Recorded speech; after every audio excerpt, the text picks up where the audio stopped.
maybe a recent semi superpower is really over the last, I would say, 6 or 7 years, coming to the realization that it's not about me anymore. It's about lifting up a group of people and helping them do their best. And that I learned the absolute hard way. I will be the first to admit. But at a certain point, it's really got to be about your team, making sure what they have and what they need. And it's kind of like once that switch flipped for me, I found so much more success and happiness in my day-to-day work. It was incredible. And I think, my team would say the same. Yeah. So it's a good feeling. Welcome to the Growth League podcast. I am your host, Caleb Clark, and today I have the privilege of chatting with Jennifer McKay. She is the Director of Marketing and Communications at Entuitive. Jennifer, welcome to the show. You have a ton of experience and a lot of good perspective to share, I know. So thanks for being here. Thanks, Caleb. Jennifer, just quickly, for those that don't know about Entuitive, can you give us a quick understanding of what are the problems you guys solve for whom, and why do you believe Intuitive is best positioned to solve those problems? Sure. So we are an engineering consulting firm. We do structural building facade, or envelope, as it's also called, and sustainable consulting for contractors, architects, building owners, institutions. And the problems that we solve is really anything from making sure your building is designed on time and on budget to really fulfilling the aesthetic kind of vision of someone like for local Calgarians. Some context might be the new Central Library. That's one of our projects. We helped make that come to life.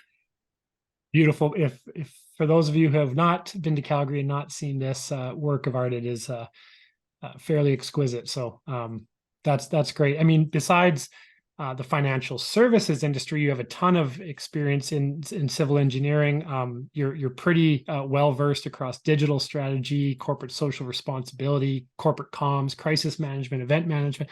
Tell me about your journey overall as a marketer and marketing leader. What brought you to today, to Intuitive? I actually didn't grow up as a marketer. I grew up as a comms and PR person, sort of marketing adjacent in a lot of these roles. So that's been a huge kind of eye opener and helped me become a bit of a generalist, I would say. And I think coming from financial services where there's big budgets and big teams, it's quite different from what I'm doing right now, but digital comms and marketing kind of sat side by side and worked really closely together. And I think that not only did it give me kind of an eye-opening look at what goes into, say, a national TV spot, or a multi-million-dollar advertising out of home campaign, but also having to influence what the messaging is and what are the important points to come to, not only stay on brand, but make sure that we're communicating what we're solving for people, for the end users. Right. Just about 6 years at Intuitive. What's so sticky about the company? What forced you to plant your flag here for a while? It's super sticky, and I would say that part of the reason is that I love building things. Previously in financial services, I had the opportunity to build that digital communications kind of function from the ground up, including social, at a time when banks and financial services, they were kind of a little suspicious of social media, I would say. So it was really like a crawl, walk, run scenario. But having the opportunity to build that up was a fantastic experience. It was a pretty pivotal 6 years previous to Intuitive. And now it was really about building the department and the function of marketing and communications itself. Because when I joined, it was such a young company, around 6 years old. And we were so focused on winning work and building the business, and there hadn't been a ton of kind of thought or leadership around separating business development from marcom. Right.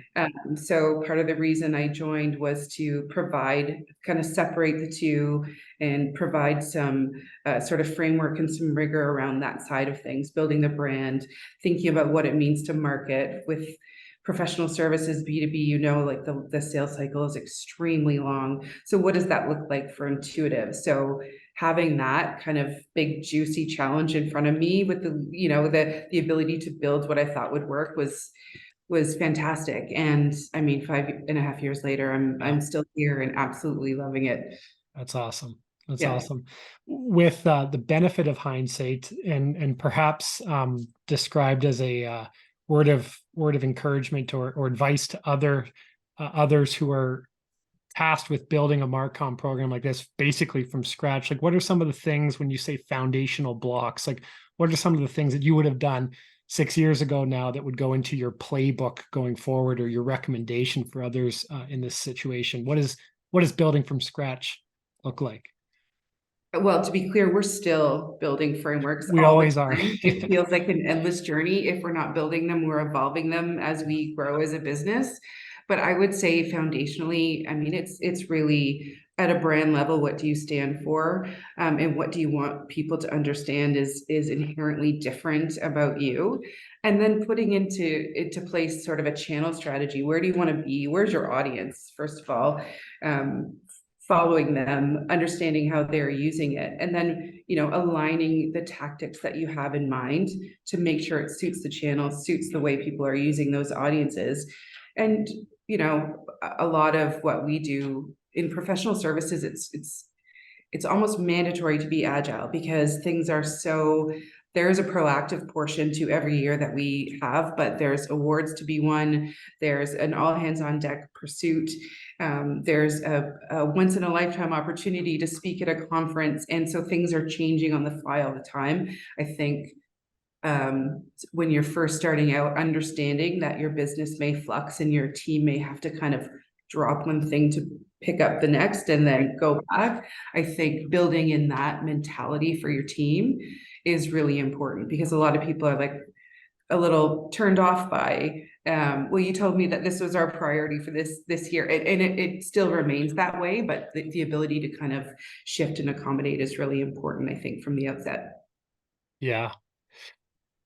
Adopting that mindset of agility and being nimble, these types of things is required. It's hard, but I'm wondering about is there anything that serves as like a North Star or your overall mandate for your department that at least informs or give you some guiding direction as to how to be agile, how to be nimble? What is the mandate on the department right now in terms of measurable things? Right now, I mean, we're in the middle of sort of a corporate strategy redesign. So we're really thinking more about what does the future look like for Intuitive? We're just 12 years old. We've had great, really quick success, but you know, that's as a child, and I call it, you know, we're just hitting puberty. What does the next kind of 10 years look like? And right now, the mandate is defining that alongside the corporate strategy while keeping the lights on. So, Right. which sounds kind of, it sounds like a bit of a mixed bag, and I think it is that we have things in place that are, you know, our social media strategy and our content strategy that will never go away. It may shift as a result of the corporate strategy making a shift in itself, but those are the things that we're committed to Yeah. doing on an ongoing basis. And I'm lucky enough to work for, you know, a managing director who believes that marketing and strategy are one and the same. Right. So, you know, as we make some decisions about how we're going to grow over the next 10 years, that will become the North Star for my team, Right. directly lined up to that kind of ambition. Right. With your customer base and within your industry, obviously these are big decisions that take long times to manifest. So, in the world of, call it, demand generation or lead generation, supporting that's a group effort amongst everyone on the team, not just marketing. But what are some of the ways in scenarios where there's long sales cycles, very, very complex decisions, that marketing can play a critical role in the development of opportunity? I think the biggest thing, there's a couple of things, and I think, you know, with that long lead time, there's a lot of projects that we know may not be awarded for 2 years. Mhm. And the way that we can support is, thought leadership is probably, and content marketing is really your bread and butter in professional services. Thinking about, what's going to best position us in the minds of the people awarding the work in the next 2 years, to share with people why we're good, what we're good at, our experience that we've got, kind of highlighting our portfolio. And again, going back to why choose us over any other structural engineer out there.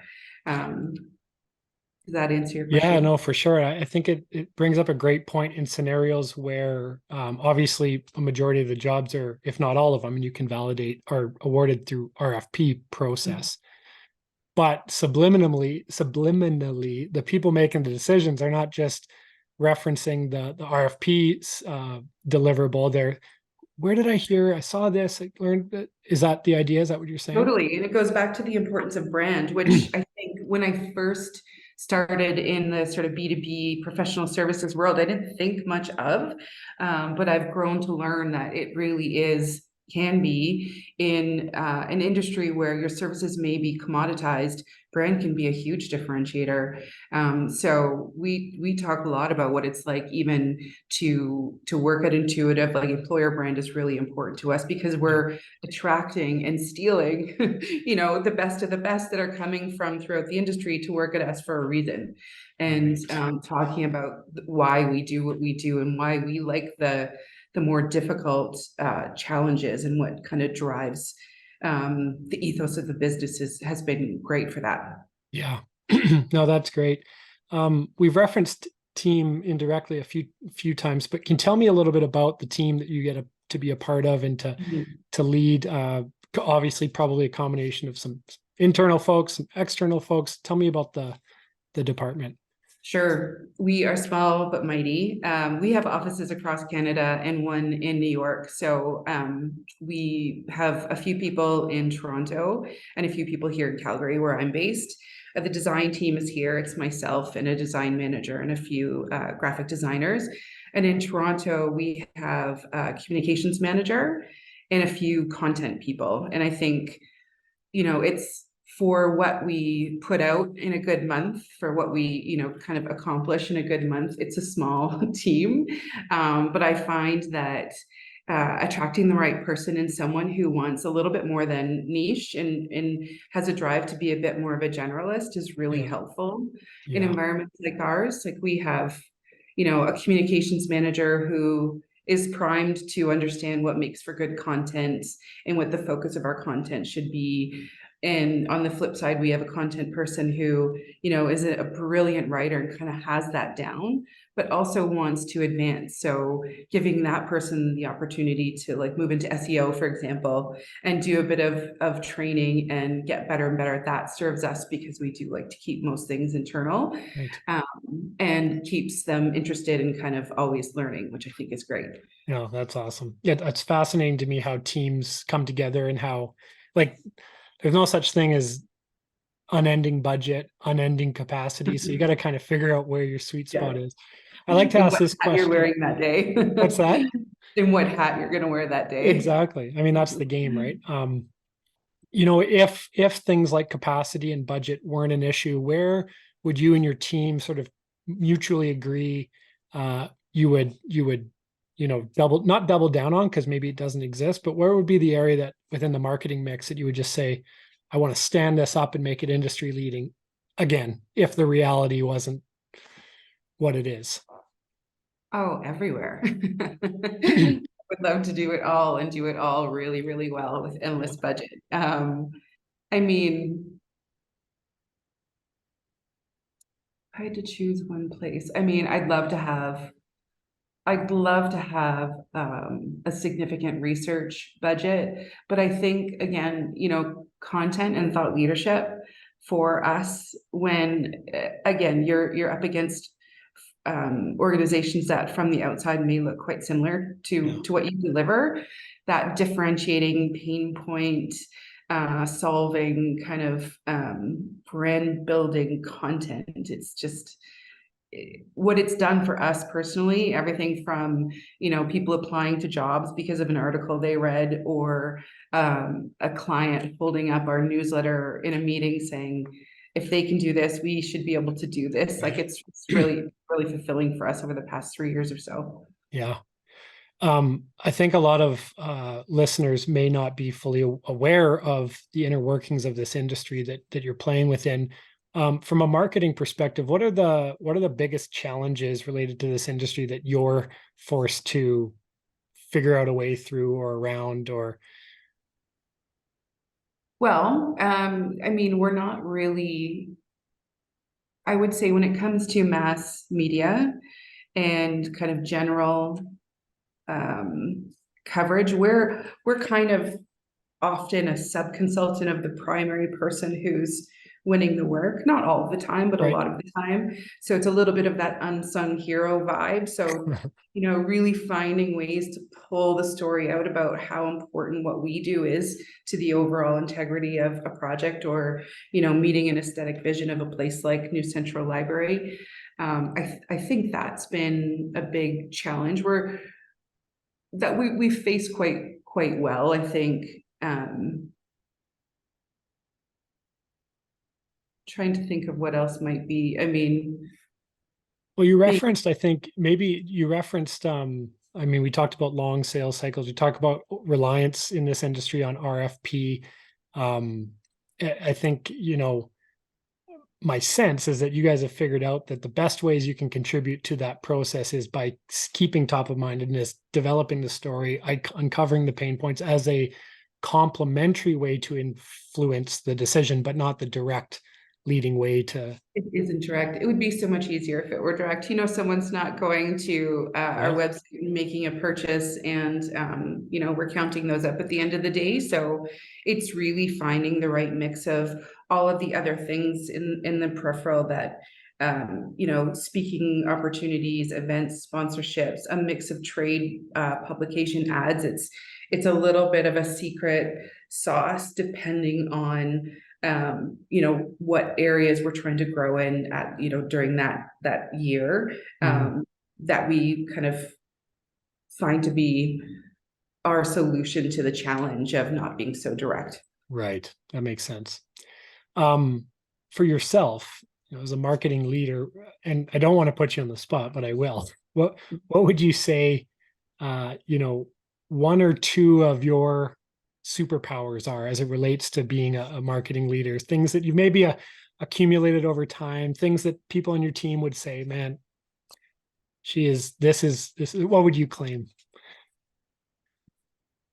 Uh, Superpower. I don't know if it's super, but I think that a strength of mine is knowing what good looks like.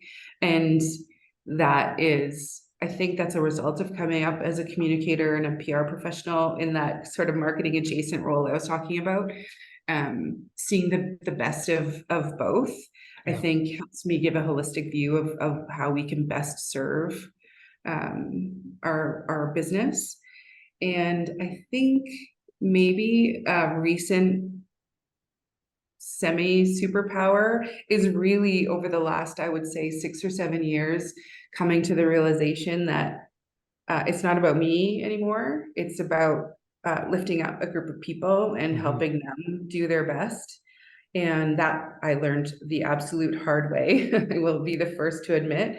But at a certain point, it's really got to be about your team, making sure what they have Yeah. and what they need. And it's kind of like once that switch flipped for me, I found so much more success and happiness in my day-to-day work. It was incredible. And I think, my team would say the same. Yeah. So it's a good feeling. I think those are full on superpowers, not semi Mhm. superpowers. I mean, especially in a scenario with like yours, where every individual marketing tactic or strategy, you may not realize the full impact of it on in terms of an end deal, but you got to understand if you're able to provide that holistic sort of here's where we're going, here's what good looks like in this channel, and this it helps create North Star sort of I use that twice, but that guiding direction in a scenario where otherwise folks may not know, are we doing good? Are we doing bad? I don't know what the scoreboard is showing us. So Yeah, we kind of lovingly refer to marcom as air cover at Intuitive. sure. And I view that as, when I hand a business development rep a beautiful piece of marketing collateral and they walk into a room, they know who Intuitive is at a minimum, right? So we're kind of building that. They understand what we've done and what we stand for, as that air cover for the sales guys. Yeah. So within that air cover marcom strategy, how do things like very tactical areas within digital marketing play into that? Like, how do you get storytelling and brand through your SEO or your email? I'm not sure if you're using these channels, but how does digital interact or engage with that overarching strategy? We're in our kind of walk stage of the crawl, walk, run. Yeah. Scenario, I guess. We do email marketing. It's usually bi-monthly, and we have a few different tactics for, growing our newsletter database over time. SEO is something that we're getting better at every day, I would say, and we're redesigning our website right now. We're in the thick of it, and that's playing a bigger role than it ever has, which is great. Social is probably our most active in our blog. Obviously, our blog is our kind of our home base, and depending on the organic impact that we're seeing from content, we may or may not put some budget behind making sure it gets to a few more people. Yeah. Are you basing things on when you're in an RFP process, or the big decision makers are at least aware of Intuitive? Are they coming to you with intent, or are you going with them in the hopes to create, here's who we are? Like, it's a mix, and a lot of the biggest kind of projects that we would win, this sort of community building, placemaking style of projects, those come from relationships that have been fostered over as many years as Intuitive has been in existence in some cases, and supplemented with the work that we do. Yeah, no, that makes sense. That's good. My next couple questions are just about hot topics that every marketing leader, director, CMO, VP, whatever, are faced with, and just right or wrong, it doesn't matter. I'm curious about your perspective and your playbook on these things. So the first one is, yes, the first one. What's that? AI. Yeah, no, we're not talking. We're not going down that. We don't have enough time. The first one I want to ask is about, what role do you play, or do you believe you folks in your same position should play as it relates to integrating marketing throughout the rest of the organization? So getting feedbacks, initiating collaboration, making others in other departments that aren't aware of what you're doing aware. Like, how do you make it so that marketing is not over here and everything else from the operation is over there? Talk to me about integration. Yeah, I think integration is one of the, the biggest parts of our role, and making sure that we are integrated is kind of fundamental to our success. We have what we call brand ambassadors, and we've looked at different ways to sort of gamify it or incentivize that kind of evangelism on social media, just so everything that our team is putting out is obviously amplified to our team's networks. I think the power of everyone speaking from the same song sheet is very, very powerful for brand. In that we make that come to life with all hands meetings, and we do a brand boot camp for new hires every quarter, where they get to learn about what it is that we're doing, and how they can help, how they can support us, right down to kind of annual reporting. We publish our strategy for internally for our team. It used to be in a beautiful print booklet, but now we do it as a digital experience. But we want people to come on board and understand what it is that we're doing as a business, but how marketing is supporting that. And that's reflected in that annual strategy book as well. Cool. So we publish that at the beginning of every year. So these are folks that are hired in any role outside of marketing. Okay, that's great. Yeah, that's really cool. What about the topic of budgeting? So without getting into details, of course, numbers or whatever, when you're approaching a brand new budget sheet, a new fiscal or a new quarter, like, tell me about your mindset. How do you get into is it just a carbon copy of last quarter, or like how do you think about that? It's not a carbon copy, but it is a bit of a skeleton of it. It's my most dreaded time of year because I'm just not the numbers person at all. But it's a mixed bag because, you know, there are things I can rely on every year that are going to be ballpark. I'm going to need the same amount to deliver on this. I'm a little bit sneaky in that I always create what I call the big bucket.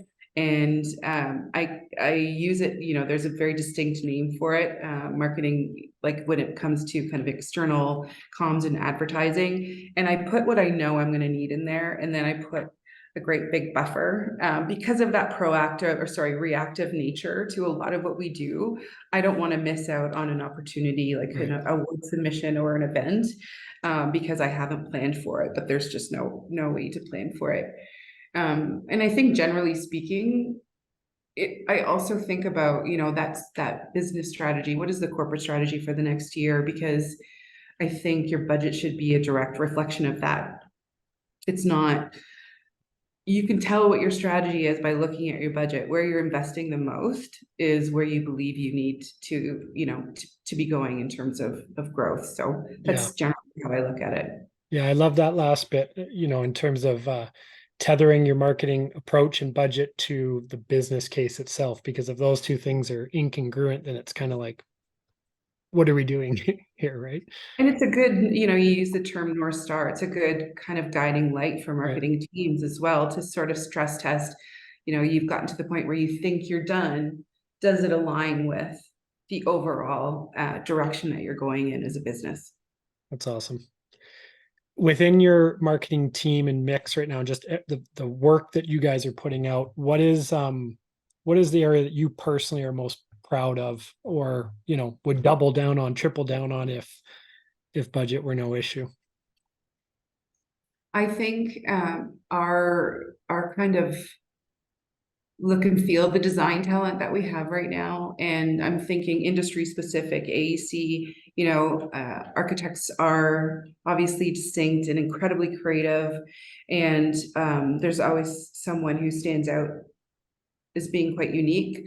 I don't think that applies as much to firms like structural envelope sustainability firms, and I think that we had an amazing foundation and we've built on that. And um, the look and feel of what we put out when we're answering an RFP, for example, I've seen it come out of other organizations, and it's fantastic what the team is doing. Yeah. On the flip side to that, what keeps you up the most at night as a marketing leader right now in this role? I think it's always going to be time enough to do it all. And I think that's the sort of the standing answer, Kayla. But right now it's keeping me up, but in a good way, is this Yeah. shift in strategy and the, you know, that again, that ability for marketing to play such an integral role in that the project as we move along. I think it's going to make what my team does even more powerful going Mhm. forward. And in that way, it's like I can't wait to get up to keep Great. going.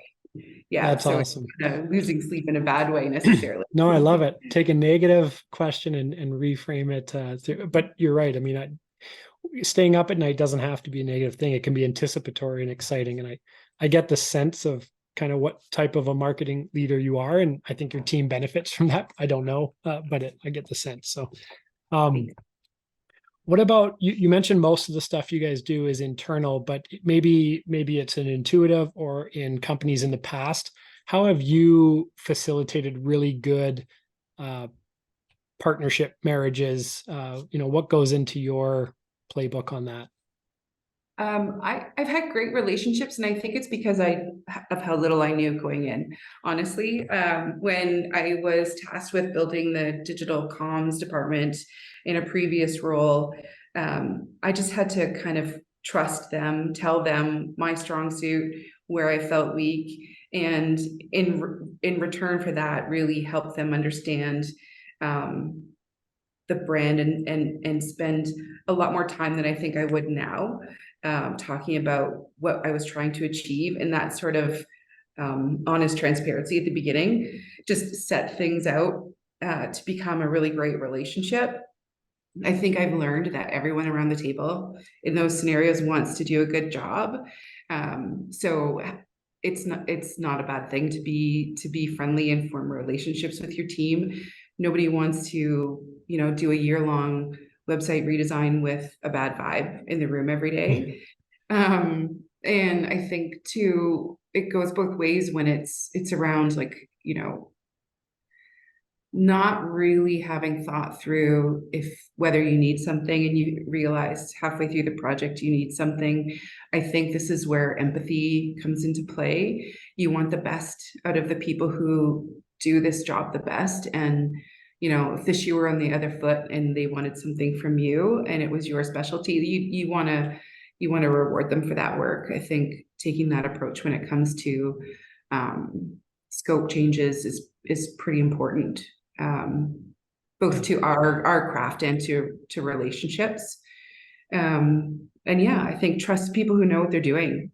I can say a lot about, tone and voice and brand and the way I know what good looks like, but I haven't a clue how some of the back end technical things operate. And I have to give a lot of trust to different experts, and I'm happy to do that in the right relationship. Yeah, no, that's great. A lot of the marketing leaders I talk to are on the same page as you, like primarily internal, preference to be internal. Other marketing leaders are total opposite, some are in the middle. But for those listening that are adopting sort of the internal as a majority focus, why is that your guys' preference, and what things you got to be thinking about to make that setup successful? Sometimes it comes down to capacity issues that groups are faced with. Sometimes it's that you got to be worried about. Sometimes the preference is highlighted, or the preference exists because of just such a unique understanding of the company where you're going as a requirement. What is it for you guys?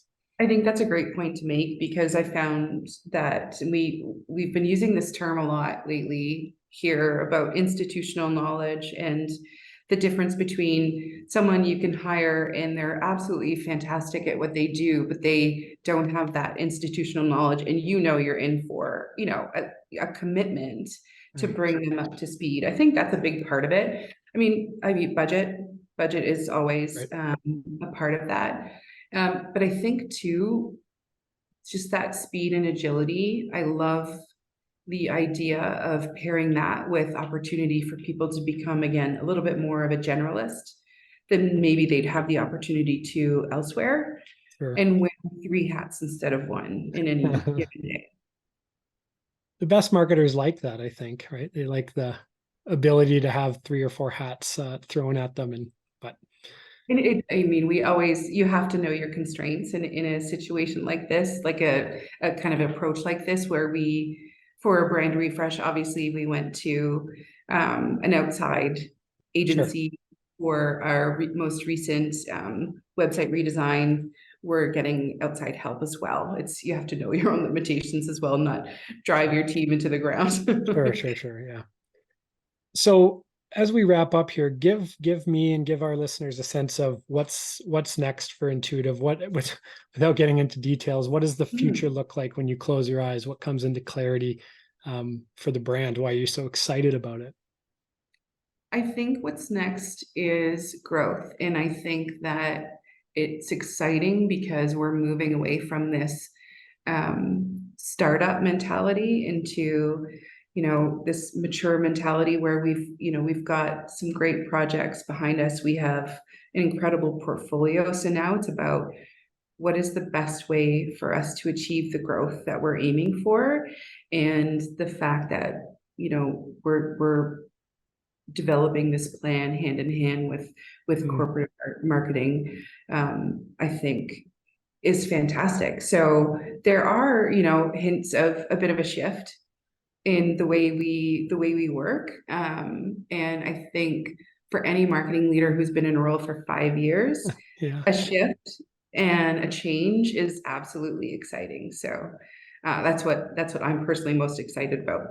What does evolution perhaps look like for you? What are some areas that you're excited about evolving as a leader, as a marketer? I love the idea of kind of stewarding through a change, and going through that process again of, what does this mean to everybody in the business? How does our boot camp every quarter look? What are we telling them in this, you know, slightly altered world? And how are we, how is my team going to help make it a success? Yeah, well, that's great.